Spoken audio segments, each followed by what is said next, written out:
What if I told you that you could create art using absolutely anything? Well, that's kind of what I've done for a 15-year career so far. You may have seen some of it on the way in. I will get onto that very shortly. I essentially turn the everyday, the boring, ordinary objects into extraordinary pieces of work.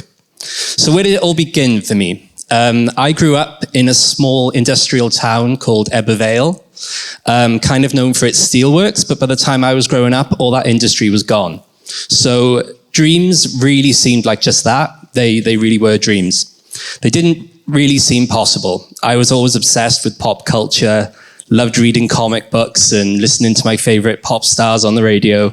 And that was kind of my escapism, because I was a really shy kid. I was actually head boy of my school, and if you could have told 15-year-old me that I'm standing here talking to you right now, he would not have believed you, because he used to be a trembling, shaking, blushed, red-faced mess. But here I am talking to you all confidently and proudly who I am. So I always had a passion for art. I remember sitting down and sketching drawings with my father as a kid. He used to draw the outlines of Power Rangers, and I used to color them in. I used to think he was an incredible artist, but looking back, he probably wasn't the best. But he was definitely a huge inspiration for me. And all the way through school, studied art. I'd always use my artwork to, I guess, express my feelings and talk about things that I didn't have the confidence back then to use my actual voice for. I remember creating work to do with anti-bullying and homelessness and so many other things. So fast forward to 2010 and the internet was booming. YouTube had just become a thing. And I realized that there was a whole big world out there to actually start uploading my artwork, filming myself just in my bedroom with a very dodgy camera, creating artwork in time-lapse and showcasing it to the world. It then became my full-time job by the time I was 18 years old. I did go to art school, graduated at 21. That's the last I'll talk about art school. Didn't really go very well for me. But each to their own. I always had this fascination with pop culture, as I said, and I started uploading these videos. And it wasn't until one day I saw a newspaper article by Simon Cowell that said, "You love him or hate him." About Simon Cowell, sorry. And I thought, Marmite, oh my gosh, I'm going to paint Simon Cowell's portrait with Marmite. Put a video of me doing that on YouTube. Went viral, as the kids say, and it became something I never really thought it would be. Started to get commissions by brands and appear on TV shows all around the world for making artwork using everyday, unconventional materials. I realized that there was a huge recycling element to it as well. I was using food that was past its sell-by date. I was chopping up old bits of clothing that would have just been thrown away or put in the recycling. I was actually using trash. I was really using pieces of recycling to create art. So fast forward a little bit forward, and 2020 happened. I think we all know what happened then. My entire world kind of came crashing down. I was due to travel the world and do some really amazing pieces of projects, including in places like Japan. And of course, we all got locked down.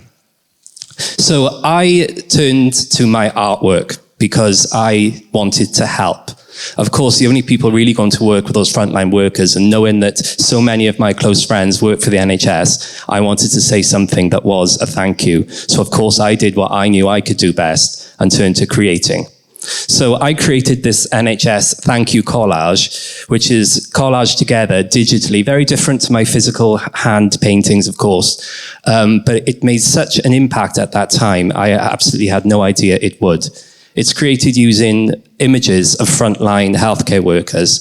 I then gifted this to the Cardiff and Vale Health Charity, which they then benefited from massively. This was on display outside every healthcare centre in the UK. It was used in the opening credits of ITV This Morning. It was shown on the news in America. I would get messages of thanks from frontline workers every day to say thank you for creating this piece of work, because it was quite often the first time they felt appreciated after doing a grueling 12-hour shift or on their way to knowing what they have ahead of them. So that piece became something very, very special to me. And quite often people say that when they look back at 2020, they think of that piece of work as that image. So to think that that might stand out in history as that, to me, as a small town Welsh Valleys kid, it really does mean a lot. So realizing that my artwork, using all these strange things, including photographs of frontline healthcare workers, could make a difference, I started to delve a little bit more into that, including this portrait in the center there that I have created of Gareth Thomas around his coming out with HIV story. So Gareth and I collaborated on this alongside the Cardiff and Vale Health charity. And this is actually on display in CRI, the Sexual Health Clinic. The original is 4 times the size of this, so it's quite big and it's really impactful. So it's actually created using just my fingerprints and fake blood to simulate the finger prick test, which you take when you are being tested for HIV.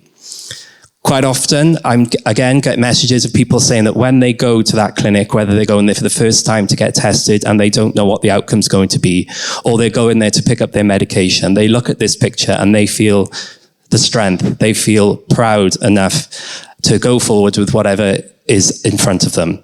And Gareth himself was extremely overwhelmed by this portrait. And actually, he told me that it was the first time his father really paid attention to what was going on with him, in the sense of he was so overwhelmed that he was having this portrait about his story in this very, very important place. Moving on to my third piece. I am quite often asked what my favorite piece of work ever is. And it's probably this sculpture that I created alongside a Sky TV show. This one, unlike many other pieces of my work, actually did cost a bit of money. That's also something else in my work, is that it quite often costs next to nothing. Again, I'm using recycled materials. I'm using things that have just been left at the back of the kitchen cupboard for months. A half-empty, gloopy bottle of ketchup that nobody wants anymore. You can literally make art with anything. A handful of soil from the back garden. But this, I got given a budget by this TV show to be one of 3 artists to represent Wales in the competition. We had to create a piece of work that represented our country. So I went with a tribute to the lives lost in the Aberfan disaster. Growing up in Ebervale, just a stone's throw away from Aberfan, I'd hear about this all the time. And now in the days of social media, we often, on that morning, we see all the posts on social media. Everybody shares the picture on that one day of the year to remember these lives lost. So I decided to use 144 clocks. That's where the money came into it. I had to buy every clock and turn them all to 9:14 a.m., which was the time when the landslide hit the school. And the 144 clocks represent the amount of lives lost that day. It's created also using a steel corten cutout of one of the first people on site that day to help dig the people out of the landslide. It's a very emotional piece. It's now permanently on display in the Rhondda Heritage Park. And as an artist, again, as a Welsh artist from the valleys, it's something that I am extremely proud of. So if you take anything away from listening to me today, I want you to maybe think that art is limitless. It can be created using anything and everything. It can be displayed anywhere, in hospitals. We all know the benefits of arts for health and well-being. It can be displayed in a pub corner, which just might catch your eye at that time of the night and you'll remember that certain thing. It can be displayed absolutely anywhere, and art is essential to all of us. But more than anything, just create. Don't think, can I do that? Is that going to work? You're never going to know until you do it. So not all my materials have always worked out, but most of the time they do. So once again, make art with anything and everything. And thank you for listening.